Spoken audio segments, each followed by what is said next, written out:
کرتا ہوں اللہ کے نام سے جو بڑا مہربان نہایت رحم والا ہے۔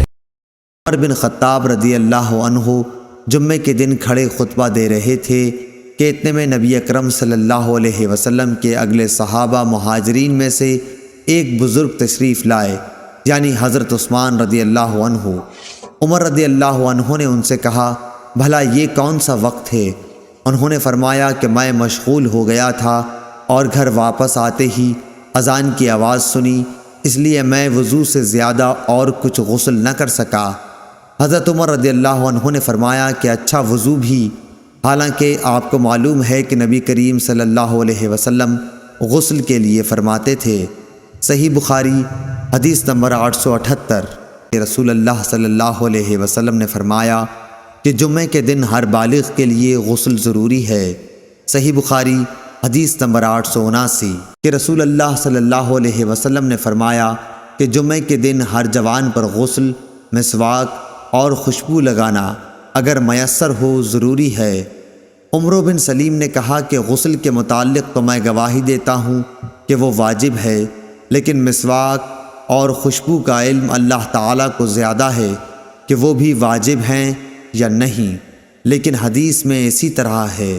صحیح بخاری حدیث نمبر 880 کہ رسول اللہ صلی اللہ علیہ وسلم نے فرمایا کہ جو شخص جمعے کے دن غسل جنابت کر کے نماز پڑھنے جائے تو گویا اس نے ایک اونٹ کی قربانی دی، اگر اول وقت مسجد میں پہنچا، اور اگر بعد میں گیا تو گویا ایک گائے کی قربانی دی، اور جو تیسرے نمبر پر گیا تو گویا اس نے ایک سینگ والے مینڈھے کی قربانی دی، اور جو کوئی چوتھے نمبر پر گیا تو اس نے گویا ایک مرغی کی قربانی دی، اور جو کوئی پانچویں نمبر پر گیا اس نے گویا انڈا اللہ کی راہ میں دیا۔ لیکن جب امام خطبے کے لیے باہر آ جاتا ہے تو ملائکہ خطبہ سننے میں مشغول ہو جاتے ہیں۔ صحیح بخاری حدیث نمبر 881 کہ عمر بن خطاب رضی اللہ عنہ جمعے کے دن خطبہ دے رہے تھے کہ ایک بزرگ حضرت عثمان رضی اللہ عنہ داخل ہوئے۔ عمر بن خطاب نے فرمایا کہ آپ لوگ نماز کے لیے آنے میں کیوں دیر کرتے ہیں؟ اول وقت کیوں نہیں آتے؟ آنے والے بزرگ نے فرمایا کہ دیر صرف اتنی ہوئی کہ اذان سنتے ہی میں نے وضو کیا اور پھر حاضر ہوا۔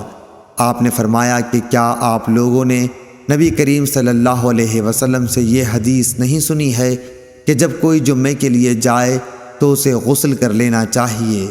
صحیح بخاری حدیث نمبر 882 کہ نبی کریم صلی اللہ علیہ وسلم نے فرمایا جو شخص جمعے کے دن غسل کرے اور خوب اچھی طرح سے پاکی حاصل کرے اور تیل استعمال کرے یا گھر میں جو خوشبو میسر ہو استعمال کرے، پھر نماز جمعہ کے لیے نکلے اور مسجد میں پہنچ کر دو آدمیوں کے درمیان نہ گھسے، پھر جتنی ہو سکے نفل نماز پڑھے، اور جب امام خطبہ شروع کرے تو خاموش سنتا رہے، تو اس کے اس جمعے سے لے کر دوسرے جمعے تک سارے گناہ معاف کر دیے جاتے ہیں۔